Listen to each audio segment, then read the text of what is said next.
Hi everyone, स्वागत है आप सभी का यूथ कंपटीशन टाइम्स की इस ऑनलाइन पाठशाला में। इस ऑनलाइन पाठशाला के माध्यम से जैसा कि आप सभी को पता है, कल आपका आर्थिक सर्वेक्षण की जो रिपोर्ट है, कल यह रिपोर्ट जारी की गई और आज आपका बजट भी आ चुका है। तो आर्थिक सर्वेक्षण को सबसे पहले हम देखेंगे और फिर हम बजट पर भी चर्चा विमर्श करते हुए चलेंगे और इन क्लासेस के माध्यम से हम समझेंगे कि आर्थिक सर्वेक्षण की जो यह रिपोर्ट तैयार की जाती है, इन रिपोर्ट्स में कौन सी ऐसी खास बातें होती हैं जो कि आपको अपने एग्जाम के पॉइंट ऑफ व्यू से जाननी जरूरी होती हैं और जाननी चाहिए, क्योंकि यहाँ से प्रश्न पूछे जाते रहे हैं और आने वाले जो भी एग्जाम्स हैं उनमें भी प्रश्न पूछे जाएंगे।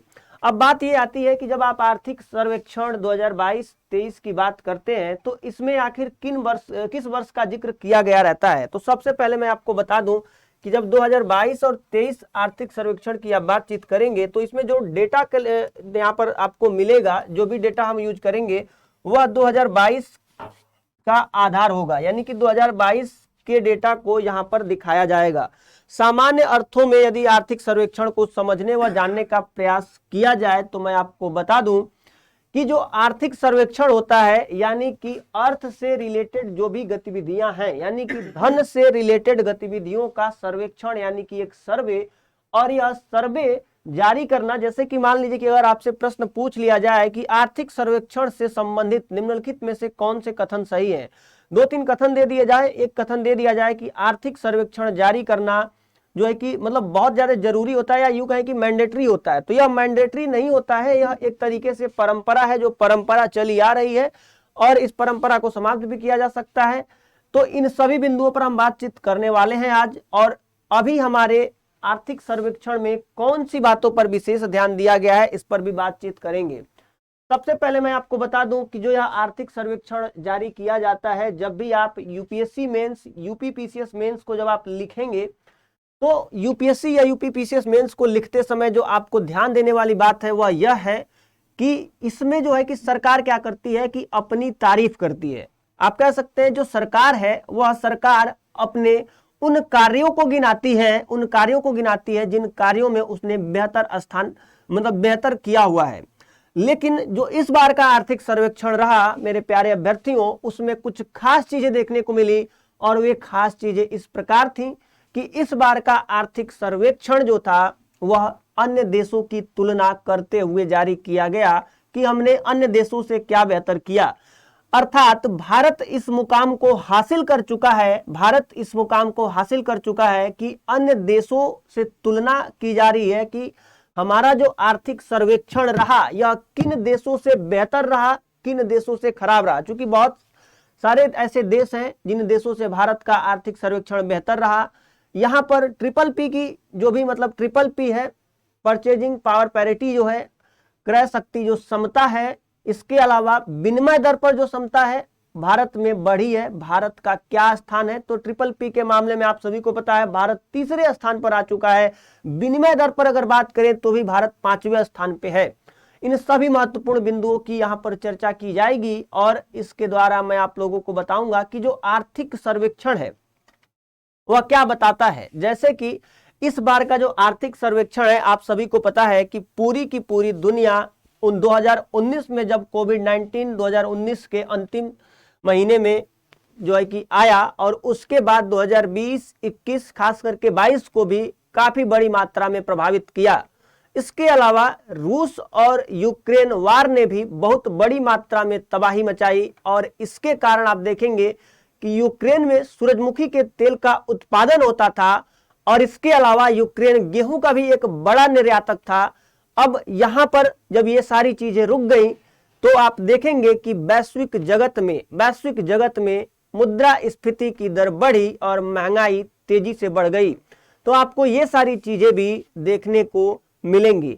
इसके अलावा एक जो सबसे बड़ी चुनौती है आर्थिक सर्वेक्षण के समक्ष वह है पर्यावरण पर मंडराता खतरा, अर्थात जलवायु परिवर्तन। बदलते वैश्विक परिदृश्य को यदि देखा जाए तो आप ये पाएंगे कि जो जलवायु परिवर्तन निरंतर होता जा रहा है, इसके कारण असमय बारिश का होना, असमय या यूं कह सकते हैं कि बड़ी मात्रा में भीषण गर्मी पड़ना, भीषण ठंड पड़ना, इस तरीके की घटनाएं फसलों को भी तबाह करती हैं और मानव जीवन को भी अस्त व्यस्त करती हैं। तो यहाँ पर जो वैश्विक परिदृश्य से तुलना की गई है, खास करके भारत ने इस आर्थिक सर्वेक्षण में यह बताने का प्रयास किया है कि हमने किनसे बेहतर किया है। एग्जाम्पल के तौर पे यदि समझना चाहें तो आप ऐसे समझ सकते हैं कि मान लीजिए कि आप लगाने जाते हैं और आप दौड़ जब लगाते हैं तो आप ये पाते हैं कि आपकी जो रैंकिंग है वह चौथी रैंकिंग आई है। और जब आपके कोच के द्वारा पूछा जाता है कि तुम्हारी चौथी रैंकिंग क्यों आई, तो आप उसको यह बताते हैं कि देखिए हमारी तो चौथी रैंकिंग आई, जो हमसे तेज जो धावक था आपकी टीम का, यानी कि हमारी टीम का, वह तो टॉप 10 में भी नहीं है। यानी कि उसके लिए खुशी की बात यह, दुख की बात यह नहीं कि वह फर्स्ट क्यों नहीं आया, उसके लिए खुशी की बात यह है कि क्यों जो उससे तेज दौड़ता था वह भी पिछड़ गया। तो यहाँ पर दोनों दृष्टिकोणों से आप देख सकते हैं। पहला दृष्टिकोण यह बताता है कि भारत ने तुलना इसलिए की है क्योंकि भारत अपने आप को इस स्थिति में पा रहा है कि अन्य देशों से हम बेहतर हो चुके हैं। दूसरा, आप यूं भी कह सकते हैं कि अपनी कमियों को, जो भी कमियां होती हैं, कमियों को जो है कि अपना लेना बहुत मुश्किल होता है। इंसान अपनी तारीफ तो बहुत करवा लेता है या कर सकता है, परंतु अपनी कमियों को एक्सेप्ट करना सबसे बड़ी चुनौती मानी जाती है मानव के समक्ष। ये चीज आप ध्यान में रखिएगा। अब बात करते हैं आर्थिक सर्वेक्षण 2022 और 23 की। तो एक परिवार का एग्जाम्पल लेते हैं कि आपके परिवार में मान लीजिए कि यदि आपके द्वारा कुछ पैसे खर्च किए जा रहे हैं तो आप उन पैसों का शायद कोई लेखा जोखा नहीं रखते होंगे, लेकिन आपके दादाजी या पिताजी जब पैसे खर्च करते होंगे तो उसका पूरा एक ब्यौरा तैयार करते होंगे। आपने देखा होगा, एक बही खाता का निर्माण करते होंगे और उसमें सारी चीजों का ब्यौरा होता होगा कि गुड्डू के शादी में इतने रुपए लगे, गुड़िया की शादी में इतने का टेंट हुआ और तमाम प्रकार की चीजें। और यदि इसको आपके भाषा में समझने का प्रयास करें तो आप चाहे जितने भी पैसे खर्च कर दें, आप इसका ब्यौरा नहीं लिखते हैं।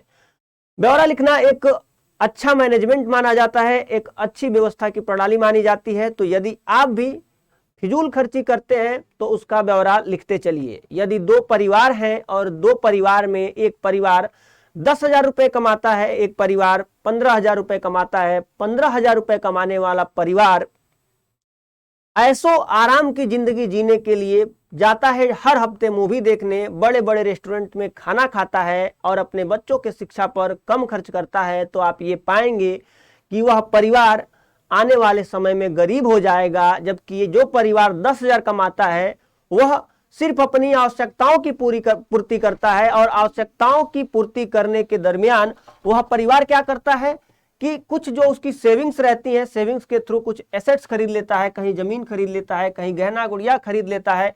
इसके अलावा होता क्या है कि गहने की कीमत, सोने की कीमत बढ़ती है, कहीं शेयर खरीद लेता है, बड़े बड़े शेयर को खरीद लेता है। यहां पर देखने को क्या मिलेगा कि आने वाले समय में जब वह जो गरीब परिवार था उसने जो पैसा कमाया 10,000 रुपए ही कमाया, लेकिन उस 10,000 में से 4,000 रुपए अपने परिवार के, मतलब जो भी उसके बच्चे थे उन बच्चों के शिक्षा पर खर्च किया। और जब उस बच्चों के शिक्षा पर पैसे खर्च किए गए तो आप ये पाएंगे कि आगे चल करके बच्चा डॉक्टर, इंजीनियर और अन्य अन्य प्रकार की गतिविधि, जो अन्य अन्य प्रकार की जॉब में जाएगा और बड़ी मात्रा में धन का अर्जन करेगा। अतः आने वाला उसका जो भविष्य होगा वह सुखमय होगा। और इसके अलावा अगर आप देखेंगे कि जो परिवार ऐसो आराम पे चीजों को खर्च करता था उसका जो भविष्य होगा वह दुखमय हो जाएगा। कुछ चीजों को हम यहाँ देखेंगे, फिर कुछ चीजों को सारांश के अंतर्गत देखेंगे। सारी चीजों को आपको काफी बेहतरीन तरीके से डिजाइन किया गया है, क्यूरेट किया गया है, ताकि किसी भी प्रकार की किसी समस्या का आपको सामना न करना पड़े। और यह आर्थिक सर्वेक्षण की रिपोर्ट आप लोगों की एक बेहतर समझ का अवश्य विकास करेगी, ऐसा मैं यकीन के साथ कह सकता हूं। तो आइए शुरुआत करते हैं आर्थिक सर्वेक्षण 2022-23 की। आर्थिक सर्वेक्षण 2022-23 लगभग 400 यानी कि लगभग 400 पेजेज का है, 414 या 474 पेज का यह जारी किया गया है। अब बात ये आती है कि इतने बड़े आर्थिक सर्वेक्षण को आप पूरा का पूरा पढ़ भी नहीं सकते हैं। YouTube पर और अन्य भी क्लासेस आपको मिल जाएंगी, आपने इससे पहले भी बहुत सारी क्लासेस की होंगी, परंतु ध्यान रखिएगा जब सारी की सारी बातें अगर आपको बताई जाने लगे तो ध्यान रखिए कि आप उन सारी बातों को याद नहीं कर पाएंगे। यहाँ पर मैं आपसे उन सभी चीजों को डिस्कस कर लूंगा जो कि जरूरी होंगी, फिर उन सभी चीजों को आपको दिखा दूंगा जो कि आप खुद भी पढ़ सकते हैं, खुद भी समझ सकते हैं। और सबसे जो जरूरी बात है वह यह है कि यदि आप करंट अफेयर से नहीं जुड़े हुए हैं तो यकीन मानिए इस विषय को समझने में आपके समक्ष काफी बड़ी समस्या आने वाली है, काफी बड़ी चुनौती आने वाली है यदि आपने इससे पहले इकोनॉमिक्स नहीं पढ़ा है तो। जैसे मान लीजिए कि मैं बात करूंगा सीडीए की, यानी कि सीएडी की, करंट अकाउंट डेफिसिट, यानी कि चालू खाता घाटा, इसकी बात करूंगा तो मैं इसको शॉर्ट फॉर्म में बोलूंगा सीडीए। तो अगर सीएडी, तो यदि आपको नहीं पता होगा, एनएनपी नहीं पता होगा, जीडीपी नहीं पता होगा, जीएनपी नहीं पता होगा, ठीक है, तो आपको क्या होगा कि यहाँ पर दिक्कतों का सामना करना पड़ेगा, परंतु फिर भी मेरी पूरी कोशिश रहेगी कि आपको किसी भी प्रकार की कोई समस्या न हो। इसके बाद आता है कि क्या पूरा आर्थिक सर्वेक्षण पढ़ना जरूरी होता है? तो जी नहीं, पूरा आर्थिक सर्वेक्षण पढ़ना जरूरी नहीं होता है। पिछले वर्ष के ट्रेंड्स को देखते हैं हम कि कैसे प्रश्न पूछे गए हैं और उसी को आधार बना करके हम यहाँ पर समझने व जानने का प्रयास करने वाले हैं। तो आइए बढ़ते हैं आज की इस कक्षा में। और सबसे पहले मैं बता दूं, संसद के सत्र की जो बातचीत की गई है वह अनुच्छेद 85 में की गई है कि संसद के सत्र होते हैं और इसको याद करने का एक ट्रिक मैं आपको बता दूं, क्या है वह बीएमडब्ल्यू बहुत महंगी कार आती है और इसी महंगी कार के जरिए आप पूरे के पूरे जो 3 सत्र होते हैं संसद के, इसको याद रख सकते हैं। कैसे याद रख सकते हैं? बी से हो जाएगा आपका बजट सत्र, एम से हो जाएगा आपका मानसून सत्र और डब्ल्यू से हो जाएगा आपका विंटर सत्र, यानी कि शीतकालीन सत्र या अधिवेशन के नाम से भी इसे जाना जाता है। जो आपका बजट सत्र होता है, यह बजट सत्र आपका सबसे बड़ा सत्र माना जाता है और इस बजट सत्र की शुरुआत जो है कि 1 फरवरी से हो जाती है। बजट सत्र की शुरुआत आज 1 फरवरी है, तो यहाँ से इसकी शुरुआत हो जाती है और यह लगभग मई तक जाता है। अमूमन अप्रैल तक जाता है लेकिन मई तक जाता है लगभग। फिर आता है मानसून सत्र जो कि जुलाई से लेकर के सितंबर तक चलता है और शीतकालीन सत्र जो अधिवेशन होता है वह नवंबर से लेकर के दिसंबर के बीच में होता है। तो ये चीज आप ध्यान में रखिएगा। अब आइए बढ़ते हैं आगे। केंद्रीय वित्त मंत्री निर्मला सीतारमण जी के द्वारा लोकसभा में वर्ष 2023 के लिए आर्थिक सर्वे जो है कि आर्थिक सर्वे 2023 31 जनवरी 2023 को प्रस्तुत किया गया। यानी कि जो हमारी केंद्रीय वित्त मंत्री निर्मला सीतारमण जी हैं, उनके द्वारा प्रस्तुत किया गया। हम ये भी जानेंगे कि यह तैयार किसके द्वारा किया जाता है। सबसे पहले इसके देखिए 3 चरण होते हैं।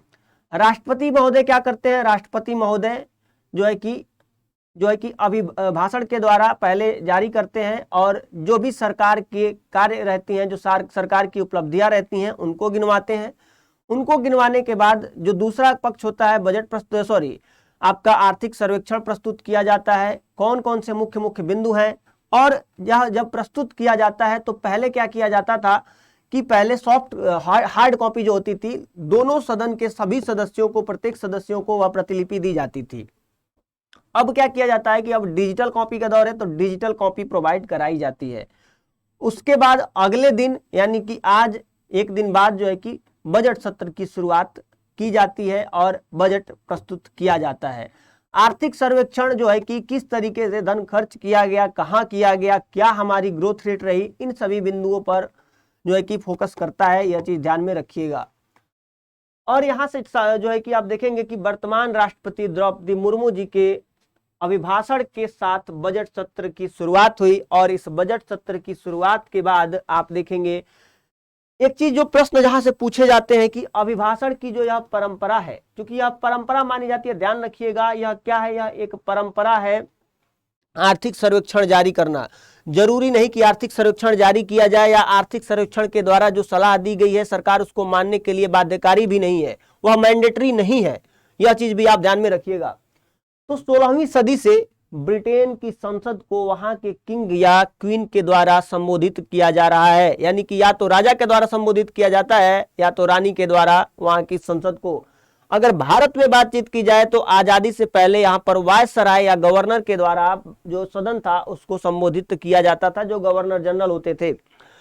अब अगर बात करें कि जो हमारी संसदीय प्रणाली है, संसदीय प्रणाली कहां से ली गई है, तो ब्रिटेन से ली गई है। और चूंकि यह ब्रिटेन से ली गई है, अतः जो राष्ट्रपति के अभिभाषण की यह परंपरा आ रही है वहीं से चली हुई आ रही है, यानी कि ब्रिटेन से चली हुई आ रही है। और इसका उल्लेख आपको अनुच्छेद 87 में देखने को मिलता है, आर्टिकल 87 में देखने को मिलता है कि राष्ट्रपति के द्वारा जो यह अभिभाषण के थ्रू ये सारी चीजें प्रस्तुत की जाएंगी। प्रत्येक वर्ष 31 जनवरी को राष्ट्रपति के अभिभाषण के साथ संसद के बजट सत्र का आरंभ किया जाता है। यानी कि प्रत्येक वर्ष जो है कि राष्ट्रपति के अभिभाषण के द्वारा इसका आरंभ किया जाता है। पहले चरण में राष्ट्रपति महोदय जो कि अभी आपकी द्रौपदी मुर्मू है, इनके द्वारा क्या किया जाता है, राष्ट्रपति महोदय के द्वारा आप देखेंगे कि प्रथम चरण के अंतर्गत केंद्र सरकार की जो महत्वपूर्ण उपलब्धियां हैं, इनको संसद के आहूत होने के महत्व, यानी कि संसद को आहूत करने, जब भी आहूत किया जाता है, जो पुरानी आपकी मतलब जो सत्र है, सत्र को आहूत करने का जो महत्व है और इनकी उपलब्धियां हैं जो वर्तमान सरकार की, उसको बताया जाता है। तो आप ये देखेंगे कि इसके अंतर्गत प्रथम चरण में क्या किया गया, केंद्र सरकार की महत्वपूर्ण उपलब्धियों को बताया गया, महत्व को बताया गया, और साथ ही साथ यहाँ पर यह भी बताया गया मेरे प्यारे अभ्यर्थियों, आप देखिएगा कि अभिभाषण के साथ जो संसद है उसके बजट सत्र का आरंभ भी किया जाता है राष्ट्रपति महोदय के द्वारा। द्वितीय चरण में बातचीत की जाती है, वित्त मंत्री के द्वारा लोकसभा में आर्थिक सर्वेक्षण प्रस्तुत किया जाता है और एक एक प्रतिलिपि दोनों सदनों के प्रत्येक सदस्य को दी जाती है। अर्थात जो एक एक प्रतिलिपि रहती है वह दोनों सदनों के प्रत्येक सदस्यों को एक एक प्रतिलिपि दी जाती है।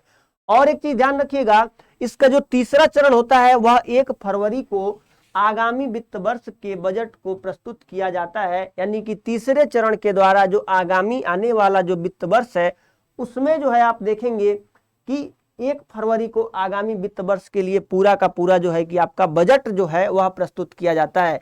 अर्थात आर्थिक सर्वेक्षण यह बताता है कि हमने पिछले वर्ष कहाँ खर्च किया, कितना खर्च किया, कौन सी उपलब्धियां हासिल की। ठीक है, इसके अलावा हमारी ग्रोथ रेट क्या रही, किन क्षेत्रों में हमने बेहतर वृद्धि दर हासिल की, और प्रत्येक वर्ष यह जारी किया जाता है। अब बात करते हैं, इसके इतिहास पर नजर डालते हैं थोड़ी सी। आर्थिक सर्वे क्या होता है, सबसे पहले आपको जानना है, जरूरी है कि आर्थिक सर्वे होता क्या है। वित्त मंत्रालय के द्वारा जारी यह एक वार्षिक रिपोर्ट है, यानी कि जो आर्थिक सर्वे है यह प्रत्येक वर्ष जारी की जाती है और जो क्या दर्शाती है, देश के आर्थिक प्रगति को दर्शाती है तथा प्रदर्शन का अनंतिम लेखा जोखा होती है। ध्यान रखिएगा, इसमें भी सुधार किए जा सकते हैं। अनंतिम का तात्पर्य यही होता है कि अनंतिम लेखा जोखा है कि उस देश ने क्या कितना प्रदर्शन किया, और लगभग यह सभी देशों के द्वारा जारी किया जाता है। IMF जो कहे कि इकोनॉमिक आउटलुक जारी करता है, उसमें आप यह देखेंगे कि जो IMF यानी कि इंटरनेशनल मॉनेटरी फंड के द्वारा जो जारी किया जाता है वह अलग अलग देशों की तुलना की जाती है कि किसका क्या ग्रोथ रेट रहेगा। अभी आगे हम उसको भी देखेंगे। तो वहां पर अलग अलग देशों के साथ तुलनात्मक जो है कि वह डेटा जारी करता है। लेकिन इस बार का जो भारत का आर्थिक सर्वेक्षण है वह भी लगभग इसी प्रकार का मालूम पड़ता है, क्योंकि यहां पर भी हमने क्या किया हुआ है, किस देश ने कितना कर्ज लिया, किस देश ने कितना कम कर्ज लिया और भारत की क्या स्थिति है, इन सभी बिंदुओं पर विशेष ध्यान दिया गया है। यह चीज आप ध्यान में रखिएगा।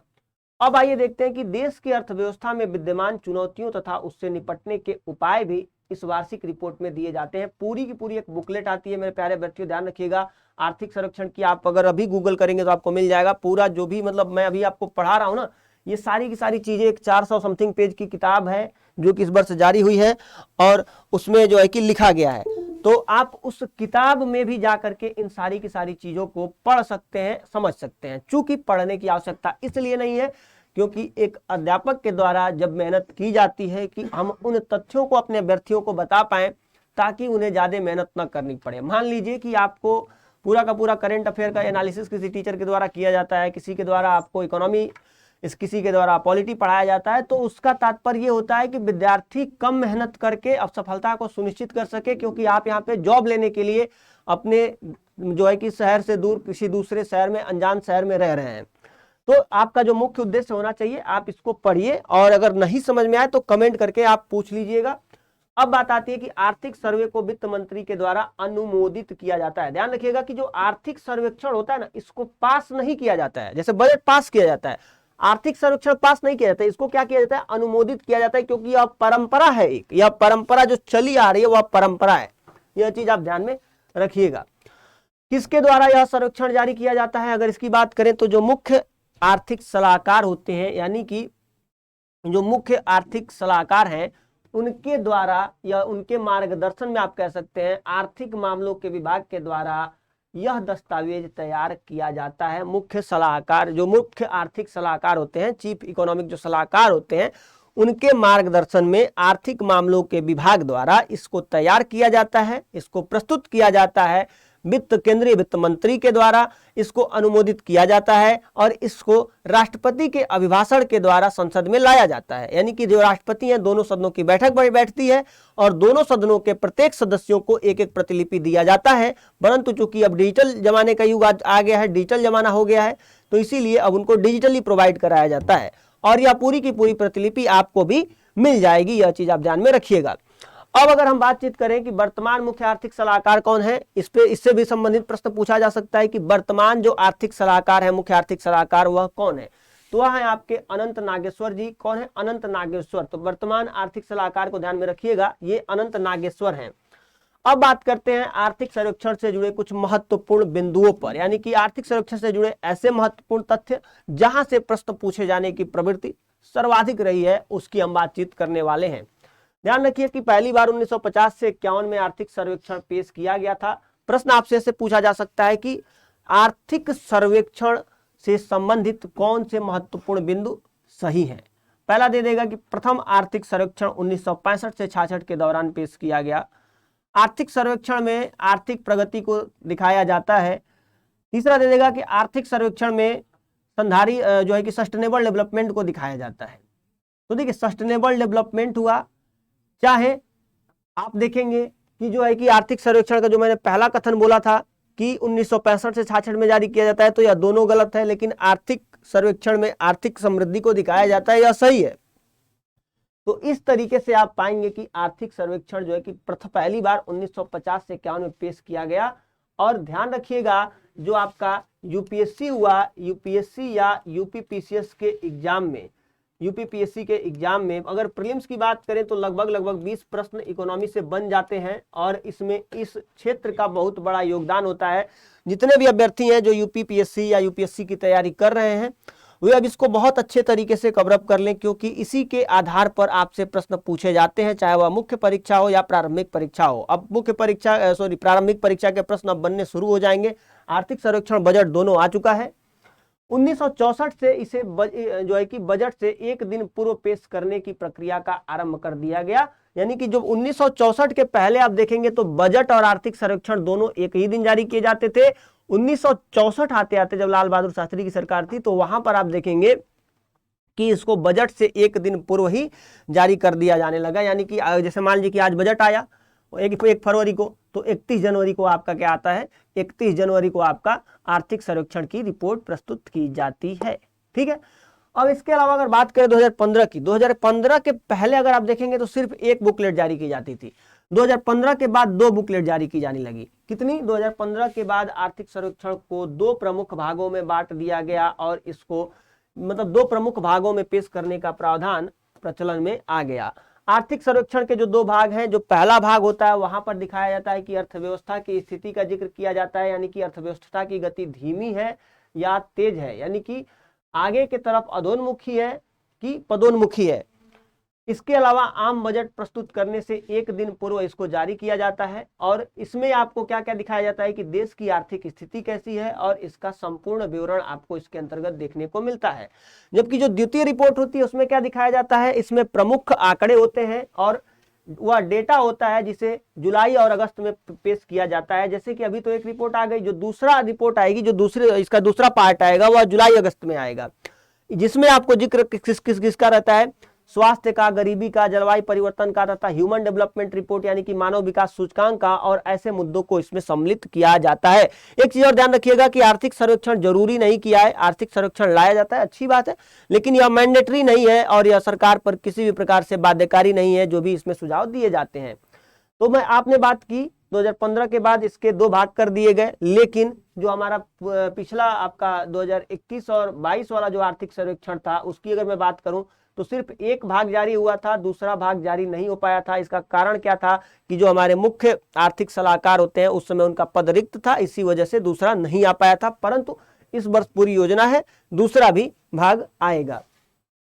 अब आइए बात करते हैं पिछले वर्ष जो हमारे आर्थिक सलाहकार का पद लंबे समय तक रिक्त रहने के कारण सिर्फ एक भाग को ही प्रस्तुत किया गया था अतः अर्थव्यवस्था के विकास में आने वाले अवरोधों को दूर करने पर प्रकाश नहीं डाला गया। यानी कि अर्थव्यवस्था के विकास में जो अवरोध आ रहे हैं, कौन सी ऐसी चुनौतियां हैं, दूसरे भाग में चुनौतियों को बताया जाता है कि स्वास्थ्य के संबंध में क्या चुनौतियां हैं, रोजगार के संबंध में क्या चुनौतियां हैं, संपोषणीय विकास के संबंध में क्या चुनौतियां हैं, और इन चुनौतियों से संबंधित पिछले वर्ष आंकड़े जारी नहीं किए गए थे क्योंकि दूसरी रिपोर्ट नहीं आई थी, क्योंकि जो हमारे जो है कि सीईए अर्थात जो हमारे मुख्य आर्थिक सलाहकार होते हैं उनका पद रिक्त था। अभी अनंत नागेश्वर जी हैं, यह चीज ध्यान रखिएगा, क्योंकि वनडे या छोटे मोटे जो एग्जाम होते हैं वहां पर वनडे एग्जाम के अंतर्गत ये सारे प्रश्न भी पूछे जा सकते हैं। अब आइए बढ़ते हैं आगे। सॉरी, यहां पर देखिए मैंने टाइटल दिया है कि आर्थिक सर्वेक्षण का महत्व क्या होना चाहिए, यानी कि आर्थिक सर्वेक्षण क्या दर्शाता है। देखिए अभी तक आपका जो आर्थिक सर्वेक्षण है कि मतलब जो यह अभी रिपोर्ट जारी हुई है, अभी तक वह मैंने शुरू नहीं किया है और लगभग वक्त बीत चुका है, लेकिन पूरी कोशिश रहेगी घंटे डेढ़ घंटे के अंदर वो सारी चीजें आपको बता दी जाए, कहां से क्या पढ़ना है सब कुछ आपको प्रोवाइड करा दिया जाएगा। डिस्क्रिप्शन में लिंक मिल जाएगा, वहां से जाकर के आप पीडीएफ को डाउनलोड कर सकते हैं और ये सारी चीजें आपकी तैयारी में मददगार सिद्ध होंगी। देखिए आर्थिक सर्वेक्षण का महत्व होता है देश की आर्थिक स्थिति का विश्लेषण करना, यानी कि जो भी देश है उस देश की आर्थिक स्थिति आज के समय में क्या है। यदि भारत की बातचीत की जाए तो भारत की आर्थिक स्थिति काफी बेहतर है। भारत का यह भी दावा है कि भारत ने अपने कर्जों को कम किया है, क्योंकि भारत का कर्ज अभी लगभग 170% जीडीपी का, यानी कि जीडीपी का 170% लगभग भारत के पास कर्ज है। होता क्या है कि अभी बताया जा रहा है कि भारत के पास ज्यादा कर्ज है। कैसे होता है इसको आइए समझ लेते हैं। जैसे मान लीजिए कि भारत के पास पहले 100 रुपए का कर्ज है। यह मैं छोटे मोटे आंकड़े इसीलिए लेता हूं क्योंकि छोटे आंकड़ों से समझाना आसान होता है और आपके लिए समझना भी आसान होता है। मान लीजिए कि भारत ने 100 रुपए का कर्ज लिया था पहले, सॉरी भारत की जो जीडीपी थी वह 100 रुपए थी और भारत ने 35 रुपए कर्ज लिया था। ठीक है, भारत ने कितना कर्ज लिया था? 35 रुपए। आज भारत ने लगभग मान लेते हैं कि 150 रुपए कर्ज लिया है, परंतु इसकी आय जो है वह 500 रुपए हो गई है। अब बताइए कब आप कहेंगे कि ज्यादा ऋण है? जब 100 रुपए कमाने के बाद आप 35 रुपए का कर्ज लेंगे तो आप कहेंगे कि ज्यादा ऋण है, और यदि 500 कमाने के बाद आप मात्र 150 का ऋण लिए हुए हैं तो आप कहेंगे कि कम ऋण है। ठीक है, तो इस परिप्रेक्ष्य में भारत ने जो है कि ऋण में कटौती की है और जो भी इसकी देनदारियां थी भारत उसको भी चुकता कर चुका है और भारत आने वाले समय में लगभग अपनी देनदारियों को 6.4% तक करने का प्रयास आगे करेगा। पैसे की आपूर्ति की बातचीत करें कि यानी कि पैसे की आपूर्ति हो रही है या नहीं हो रही है, इस पर भी विशेष बल दिया गया है। जो आर्थिक सर्वेक्षण का महत्व है इसके अंतर्गत दिया जाता है कि पैसे की आपूर्ति कितनी है, यानी कि जिस तरीके से हमारी खपत है उसके हिसाब से आपूर्ति है या नहीं है। बहुत अच्छे तरीके से आपको चीजों को समझाऊंगा। अब देखिए होता क्या है कि मान लीजिए कि कोई विदेशी व्यक्ति आता है, रॉबर्ट क्लाइव और हेक्टर मुनरो, दो इंग्लैंड से व्यक्ति आते हैं भारत में, कोई कंपनी की शुरुआत करते हैं। मैंने इसीलिए अंग्रेजों का नाम लिया है क्योंकि अंग्रेजों ने भारत को बड़ी मात्रा में लूटा, खास करके हेक्टर मुनरो के अंतर्गत जब बक्सर का युद्ध लड़ा गया, रॉबर्ट क्लाइव ने प्लासी का युद्ध लड़ा, तो आप देखेंगे उसके बाद 7 वर्षों तक भारत को बड़ी मात्रा में रॉबर्ट क्लाइव के द्वारा लूटा गया। बाद में खुद को इसने मतलब गोली मार लिया, आत्महत्या भी कर लिया, वो एक अलग बात है। अभी एग्जाम्पल के तौर पर मान लीजिए कि रॉबर्ट क्लाइव और हेक्टर मुनरो, अब यहां से आपको समझ में आएगा कि पैसे की जो वैल्यू होती है गिरती कैसे है। और पैसा जब कहा जाता है ना कि हमारा रुपया कमजोर हो रहा है, तो जो सरकार ने आंकड़े दिए, सरकार ये बताती है कि डॉलर मजबूत हो रहा है। यह नहीं कहा जाता है कि पैसा कमजोर हो रहा है, डॉलर मजबूत हो गया है। ठीक है, तो कोई भी व्यक्ति, कोई भी सरकार अपनी कमियों को छुपाने का प्रयास करती है। क्योंकि देखिए वैश्विक महामारी, खास करके रसिया यूक्रेन वार, क्योंकि हम वैश्विक जगत से प्रत्येक वर्ग जुड़ा हुआ है, अतः हम इससे अछूता नहीं रह सकते हैं। यदि वैश्विक जगत में आर्थिक मंदी आई हुई है तो उसका सामना भारत को भी करना पड़ेगा और भारत कर भी रहा है। यह चीज ध्यान में आप रखिएगा। तो मैंने आपसे बात की कि रॉबर्ट क्लाइव और हेक्टर मुनरो भारत आते हैं और यहाँ पर एक कंपनी खड़ी करते हैं, ईस्ट इंडिया कंपनी। क्योंकि आप इससे अवगत होंगे इसीलिए मैं इस कंपनी का जिक्र कर रहा हूं। और इस कंपनी में मान लीजिए कि इस कंपनी की शुरुआत करते हैं। क्यों करते हैं? क्योंकि इंग्लैंड में इनको उतना ज्यादा लाभ नहीं मिल पा रहा, इनको लग रहा है कि भारत में बड़ी मात्रा में लाभ मिलेगा। फिर पता चलता है कि इनको इंग्लैंड से मान लीजिए कोई कॉल करता है, बोलता है कि देखो भाई इंग्लैंड की स्थिति सुधर चुकी है, इंग्लैंड आ जाओ, भारत में जो बैंक है, बैंक क्या कर रहे हैं, बैंक अपना जो है कि ब्याज दर बढ़ा रहे हैं। ब्याज दर क्यों बढ़ा रहे हैं? क्योंकि बैंकों को बाजार से पैसा सोख लेना है, तरलता यानी कि लिक्विडिटी को कम करना है।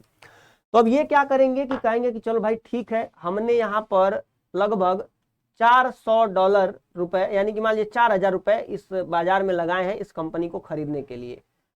तो अब रॉबर्ट क्लाइव और हेक्टर मुंडो क्या करेंगे कि यहाँ के जो भी मतलब ब्रोकर होंगे उनसे कहेंगे कि भाई एक काम करो, तुम इसको बेच दो, और इसको बेचने के बाद यह रुपए लेकर के जाएंगे। आप लोगों ने लंदन स्टॉक एक्सचेंज का नाम सुना होगा, यहाँ पर पैसों को जो है कि कन्वर्ट किया जाता है, डॉलर में बदला जाता है।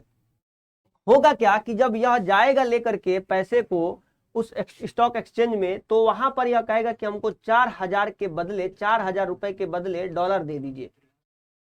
बहुत सारे ऐसे कंपनी वाले होंगे, बहुत सारे ऐसे निवेशक होंगे जो कि मार्केट से पैसा भारत से निकालेंगे, और जब रुपए लेकर के वे उस स्टॉक एक्सचेंज के पास जाएंगे तो वहां पर जो ब्रोकर होगा वह देखेगा कि पैसे की यानी कि रुपए बड़ी मात्रा में आ रहा है, यानी कि रुपया बड़ी मात्रा में आ रहा है। क्योंकि देखिए जब उनको अन्य किसी देश में जब जो है कि अलग रोजगार करना है तो डॉलर में ही तो करेंगे। तो जब रुपया बड़ी मात्रा में आ रहा है और डॉलर की डिमांड बढ़ रही है, तो वह क्या करेगा, वह कहेगा कि मैं डॉलर को बढ़ा देता हूं, यानी कि डॉलर की प्राइसेस घट जाएंगी और रुपए की प्राइसेस डॉलर की प्राइस बढ़ जाएगी और रुपए की प्राइस जो है कि घट जाएगी। क्या हुआ यहाँ पर आपने देखा, जैसे कि बाजार में टमाटर ज्यादा हो जाने के बाद टमाटर का वैल्यू गिर जाता है, यानी कि टमाटर का जो दाम होता है गिर जाता है। इसी तरीके से आप समझिए कि जो रुपया है वह टमाटर हो गया और जो आपका डॉलर है वह सोना हो जाता है। तो ठीक इसी तरीके से निवेश प्रभावित होता है। और उसके बाद जो है कि आर्थिक जो सर्वेक्षण की रिपोर्ट रहती है, इसको विभिन्न जो रेटिंग एजेंसियां होती हैं वह देख करके तय करती हैं कि भारत में इस समय व्यापार करना बेहतर है या नहीं है। IMF वगैरह के द्वारा भी चर्चा की जाती है कि आगे आने वाले समय में भारत अपनी कितनी ग्रोथ रेट दर्ज करेगा, इन सभी बिंदुओं पर भी चर्चा की जाती है। और संरचनात्मक ढांचा को हमने कितना बल दिया, आयात निर्यात विदेशी मुद्रा भंडार हमारे पास कितना है, हमारा आयात बढ़ रहा है कि निर्यात बढ़ रहा है। आने वाले समय में देखिए भारत में भी महंगाई फिर से बढ़ी, क्योंकि आयात हमारा महंगा होता जा रहा है, मुद्रा का जो है कि अवमूल्यन हुआ है। कृषि तथा औद्योगिक उत्पादन कितना हम कर पा रहे हैं, रोजगार का सृजन हम कितना कर पा रहे हैं, और यहाँ पर जो कीमतें हैं वह स्थिर हैं या बढ़ घट रही हैं। अर्थव्यवस्था को प्रभावित करने वाली अन्य चुनौतियों के बारे में भी आर्थिक सर्वेक्षण के अंतर्गत बताया गया है। अब आइए बात करते हैं आगे। देखिए अर्थव्यवस्था की स्थिति 2022-23 पूर्ण सुधार, यह जो बुक है उस बुक का यह पहला अध्याय है। यहाँ पर आप देख पा रहे होंगे अर्थव्यवस्था की स्थिति 2022-23 पूर्ण सुधार, यानी कि कंप्लीट रिफॉर्म्स, पहला अध्याय है। इसी तरीके से बहुत सारे अध्याय हैं, सभी अध्यायों को जानना समझना उतना जरूरी नहीं है। जो इंपॉर्टेंट टॉपिक्स हैं मैं आप लोगों को कवर अप यहाँ पे करते चलूंगा, ताकि आप लोगों की तैयारी से संबंधित जो भी महत्वपूर्ण बिंदु हैं आप उनको जान सकें। तो देखिए वैश्विक अर्थव्यवस्था के समक्ष विभिन्न चुनौतियों का सामना करना पड़ा। अब जब आप इसको पढ़ेंगे इस किताब में, तो आप यहाँ पर देखिए, क्योंकि मुझे नहीं दिख रहा है डिजिटल बोर्ड पे, आपको हो सकता है कि आपके फोन में दिख रहा होगा, क्योंकि यहाँ पे फोन छोटा हो जाता है तो यहाँ पे आपको दिख रहा होगा, क्योंकि स्क्रीनशॉट यहाँ पे मैंने लगाया है। तो देखिए अर्थव्यवस्था की जो स्थिति है 2022-23 की, इसमें कहा गया है कि पूर्ण सुधार, यानी कि हमने सुधार कर लिया है। बहुत सारे ऐसे देश हैं जो कोरोना महामारी से जूझने के बाद अभी तक उबर नहीं पाए, लेकिन भारत इस मामले में काफी बेहतर प्रदर्शन कर रहा है। कोरोना महामारी, रूस यूक्रेन वार, जलवायु परिवर्तन, आपने देखा कि तेलों के दाम भी काफी तेजी से बढ़े, क्योंकि सूरजमुखी के तेल का उत्पादन यूक्रेन के द्वारा बड़ी मात्रा में किया जाता है, और रूस यूक्रेन युद्ध में जूझने की वजह से जो है कि अपना युद्ध में बिजी है सब, और इस युद्ध में बिजी होने के कारण इनके यहाँ जो उत्पादन हुआ वह भी बर्बाद हुआ और बाहर ही नहीं निकल पाया उत्पादन जो भी हुआ। जलवायु परिवर्तन की अगर बातचीत की जाए तो जलवायु परिवर्तन भी एक बहुत बड़ा मुद्दा है, जो कि आकस्मिक गतिविधियां चेंज होती जा रही हैं। मुद्रास्फीति भी एक बहुत बड़ा मुद्दा है, क्योंकि महंगाई भी इस दरमियान बढ़ी है, महंगाई भी बढ़ी है। सभी देशों के केंद्रीय बैंकों के द्वारा इस पर नियंत्रण करने के लिए नीतिगत ब्याज दरों में वृद्धि कर रहे हैं, और जब बैंक नीतिगत ब्याज दरों में वृद्धि करते हैं तो जो निवेशक होते हैं वह भागने लगते हैं। क्यों भागने लगते हैं? क्योंकि उनको पता है कि बाजार में पैसा पंप करना कम किया जा रहा है, ब्याज दर बढ़ाया जा रहा है, तो लोग अपने खर्चे कम करेंगे। जिस व्यक्ति को आज जो है कि कार लोन या मकान का लोन लेना होगा, वह सोचेगा कि अगर आज लूंगा तो 10,000 रुपए ब्याज आएगा, अगर कुछ दिनों बाद लूंगा, बाद में तो हो सकता है 5,000 रुपए ही ब्याज आए, तो बाजार में पैसा कम आएगा, उपभोग का जो है कि स्तर घटेगा, और जब उपभोग का स्तर घटेगा तो आप ये पाएंगे, यानी कि जब सरकार चाहती है कि लोग कम पैसा खर्च करें, तो जो केंद्रीय बैंक होते हैं उनकी ब्याज दरों को बढ़ा दिया जाता है। और यह सिर्फ भारत में नहीं हो रहा है, यह पूरे के पूरे वैश्विक जगत में देखने को मिल रहा है, चाहे चाइना का बैंक हो या अन्य कहीं का बैंक हो, हर जगह यह स्थिति विद्यमान है आज के समय में, आज के समयावधि में। तो इस वजह से आप देखेंगे कि अर्थव्यवस्था जो है वह काफी डगमगाई, परंतु फिर भी इस अर्थव्यवस्था के डगमगाने के बावजूद भी आप देखेंगे कि वैश्विक चुनौतियों का भारतीय अर्थव्यवस्था पर क्या प्रभाव पड़ा, क्योंकि वैश्विक चुनौतियों का जो है कि प्रभाव भारत पर इसलिए देखने को मिलेगा क्योंकि भारत भी एलपीजी मॉडल अपनाने के बाद पूरी तरीके से वैश्वीकरण के आगोश में आ चुका है, और यदि कोई भी गतिविधि होती है तो उसका असर पड़ता है। और यही कारण है कि आज प्रत्येक देश स्वनिर्भर होने का सोच रहा है। भारत ने भी भारत जो है कि आत्मनिर्भर कार्यक्रम की शुरुआत की गई थी, और प्रत्येक देश यह चाहता है कि हम स्वनिर्भर हो, हमें ज्यादा जो है कि चीजों को आयात न करना पड़े, हमारा फॉरेक्स रिजर्व बना रहे। परंतु सबसे अच्छी बात यह है कि भारत का फॉरेक्स रिजर्व आज भी बहुत बेहतर स्थिति में है, क्योंकि 2022 के पहले महीने की और अभी अगर 2023 के पहले महीने की बात करें तो उसमें कुछ लगभग आप कह सकते हैं कि 100-150 अरब डॉलर का अंतर देखने को मिला है। परंतु फिर भी भारत का फॉरेक्स रिजर्व इस स्थिति में है कि भारत अपने मुद्रा के अवमूल्यन को भी सुधार सकता है और अन्य देश की जो भी देनदारियां हैं भारत पर उनको भी पूर्ति कर सकता है। अब आइए बढ़ते हैं आगे। मुद्रास्फीति में जो है कि वृद्धि हुई है, वैश्विक अर्थव्यवस्था में संकुचन हुआ है क्योंकि कोरोना महामारी के द्वारा, रूस यूक्रेन वार के द्वारा वैश्विक अर्थव्यवस्था में संकुचन देखने को मिला है। डॉलर की कीमतों में वृद्धि हुई है। डॉलर की कीमतों में क्यों वृद्धि होती है मैंने आपको बता दिया है, क्योंकि जब रुपए की अधिकता हो जाती है और डॉलर की मांग बढ़ जाती है, क्योंकि यह मांग और आपूर्ति जो कि बाजार की दो अदृश्य शक्तियां हैं, यह ऐसी शक्तियां हैं जो कि पूरे के पूरे बाजार को हिला करके रख देती हैं, और यह पूंजीवादी अर्थव्यवस्था का प्रमुख लक्षण भी है। मैं आप लोगों को लगातार बताते आ रहा हूं। इसके अलावा वैश्विक आर्थिक संकट, पूरा का पूरा विश्व आर्थिक संकट से जूझ रहा है। कारण वही सारे हैं, जलवायु परिवर्तन, कोरोना महामारी, रूस यूक्रेन वार, तो ये सारी चीजें हैं। चालू खाता घाटे में वृद्धि, यानी कि जो चालू खाता घाटा है, आयात निर्यात का घाटा इसको कहा जाता है। अब होता क्या है कि जब आयात बढ़ जाता है तो आयात चीजों का करने के लिए हमें अपने पैसे देने पड़ते हैं, और चूंकि हमारे रुपया हमारा गिर रहा है, तो मान लीजिए कि अगर हमें कोई $10 की वस्तु लेनी है तो उस $10 की वस्तु के लिए हमें जहां $70 रुपए पे करना पड़ता था, अब हमें वहीं $80 पे करना पड़ेगा, और यही हमारे चालू खाता घाटे में जुड़ता चला जाएगा। गैर वित्तीय क्षेत्र के ऋण में वृद्धि, जैसे कि कृषि व निर्माण क्षेत्र, जैसे कि आप देखे होंगे कि जो कृषि क्षेत्र में ऋण जाता है वह बड़ी मात्रा में एनपीए में चला जाता है। कैसे चला जाता है? नॉन परफॉर्मिंग एसेट बन जाता है, उसको रिकवरी नहीं हो पाती है।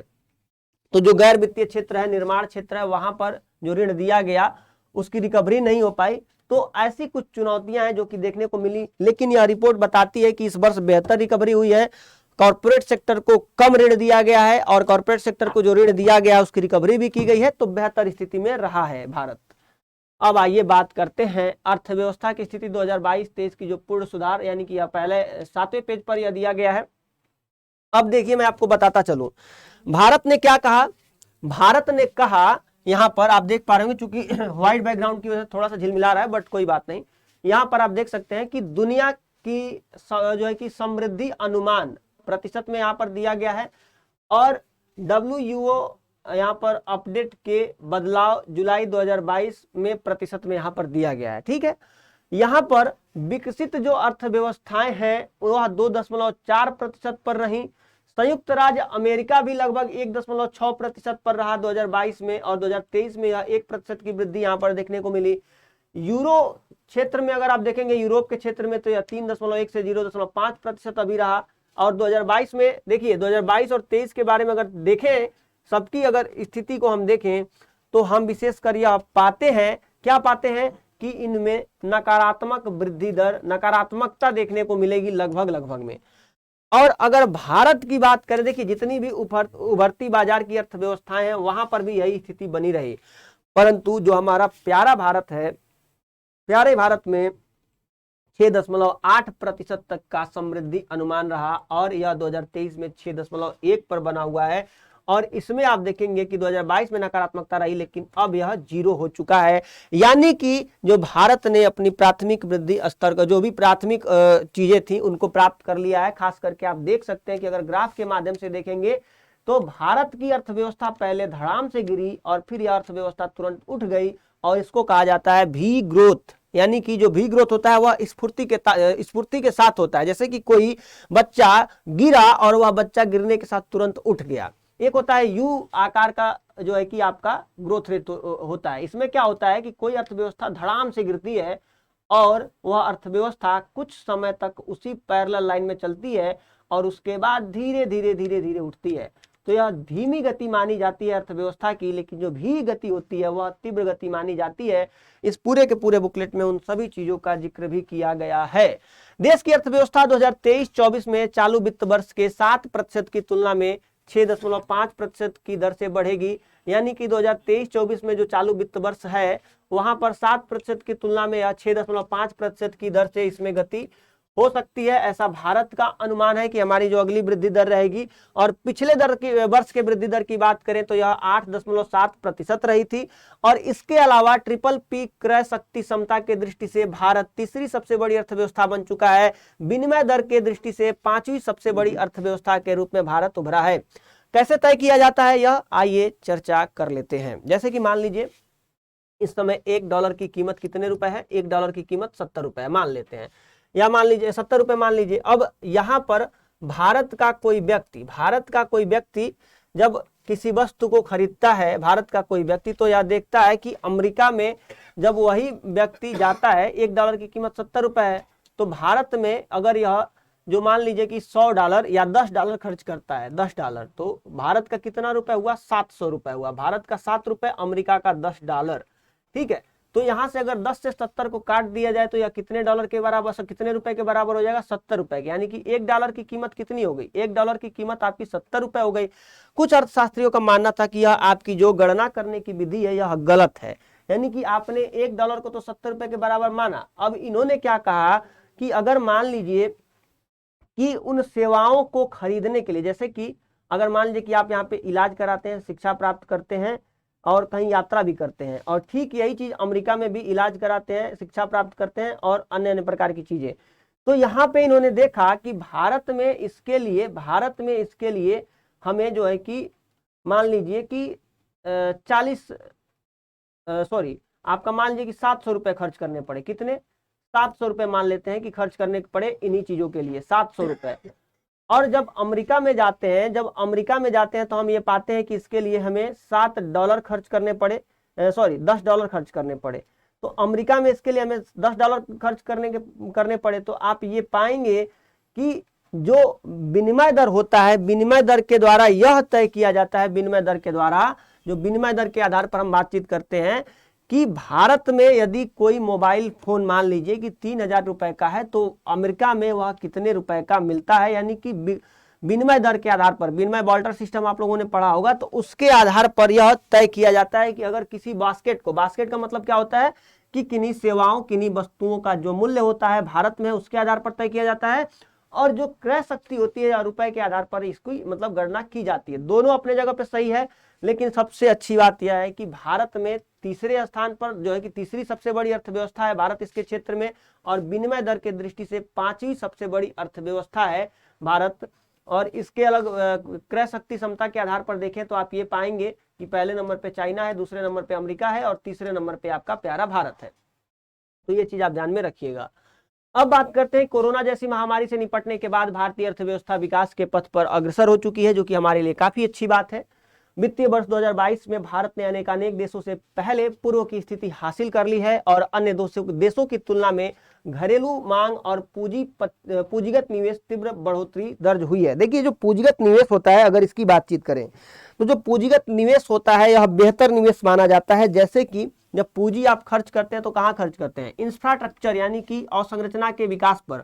जो अवसंरचनात्मक विकास होते हैं वह तात्कालीन समय में भी रोजगार देते हैं। जब उन अवसंरचनाओं का विकास किया जाता है और उस पूरी की पूरी अवसंरचना के बन जाने के बाद भी वह विकास के मार्ग पर आगे बढ़ते हैं। जब कोरोना काल आया था तो भारत में आपने देखा कि बहुत सारी सड़कें बनाई गई, बहुत सारे निर्माण कार्य चालू कर दिए गए थे सरकार के द्वारा।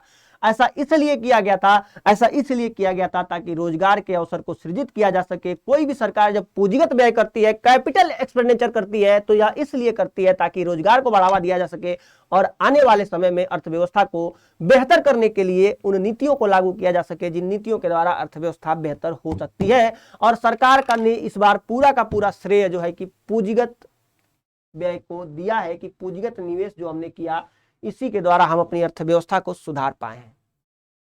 वित्त वर्ष यानी कि जिसको हम फाइनेंस ईयर कहते हैं, 15 के बाद वित्त वर्ष 23 की पहली छमाही में निजी खपत सर्वाधिक रही। यानी कि वित्त वर्ष 15 यानी 2015 में जो वित्त वर्ष था वहां पर जो निजी खपत थी, यानी कि जो लोगों का डेली का मतलब खपत था, उपभोग था, उसके बाद आप ये पाएंगे कि 2023 की जो पहली छमाही है यानी कि जो यह महीना बीत रहा है वहां पर यह सब सर्वाधिक देखने को मिला, जो कि अच्छी बात है। भारत के ऋण में कमी हुई है क्योंकि बैंकिंग क्षेत्र के बैलेंस शीट में सुधार हुआ है तथा कॉर्पोरेट क्षेत्र में ऋण को कम करने की दिशा में किए गए सरकारी प्रयास भी इसके जो है कि एग्जाम्पल के तौर पे आप इनको देख सकते हैं। भारत को छोड़कर अधिकांश प्रमुख अर्थव्यवस्थाओं का मूल ऋण 2008 की तुलना में काफी अधिक है। आइए उस डेटा को भी देख लेते हैं। आप देख पा रहे होंगे कि भारत को छोड़कर के अन्य अगर आप देशों को देखें तो काफी ज्यादा है इनका ऋण। जैसे कि आप देखिए 2022 की दूसरी तिमाही में जीडीपी का प्रतिशत, ध्यान रखिएगा जीडीपी का प्रतिशत है हाउस होल्ड यानी कि जो भी घर वगैरह की चीजें, उसमें आप देखेंगे वैश्विक औसत लगभग 62 है, ऑस्ट्रेलिया लगभग 117 और नॉन फाइनेंशियल में आप देखेंगे 181। और अगर कुल की बात करें मतलब टोटल, तो अपनी जीडीपी का 232% ऋण है किसके पास? ऑस्ट्रेलिया के पास।